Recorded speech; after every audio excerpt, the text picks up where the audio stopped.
বাচ্চা যখন ট্রেনের মধ্যে খেলনা দেখে, মা কত সুন্দর সুন্দর খেলনা। হ্যাঁ তো তুমি নেবে নাকি খেলনা সোনা মা? আমাকে কিনে দাও একটা। কি নেবে বলো? ওই কুকুরটা কিনে দাও। ও আচ্ছা ঠিক আছে কিনে দিচ্ছি। দাদা দাম কত ওটার? আমাকে দিন। এই নাও।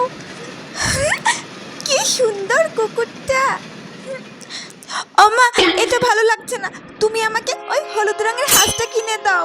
দাও দাও। আচ্ছা এই নাও। কি সুন্দর হাঁসটা। এটা তুমি ধরো।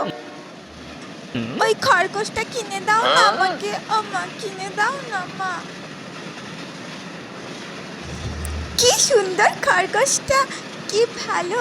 তোকে আমি বাড়িতে নিয়ে গিয়ে ঘাস খেতে দেব। ও মা এটা আবার ভালো লাগছে না।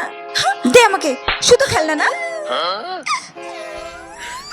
খেলনা খেলনা খেলনা, এতগুলো খেলনা কিনে দিলে একটা পছন্দ হলো না। টাকাগুলো নষ্ট করছে শুধু। খেলবে না কিছু না, শুধু শুধু কিনে কিনে ঘর ভর্তি করবে। আর তুই আমাকে বলিস খেলনা কিনে দেওয়ার কথা।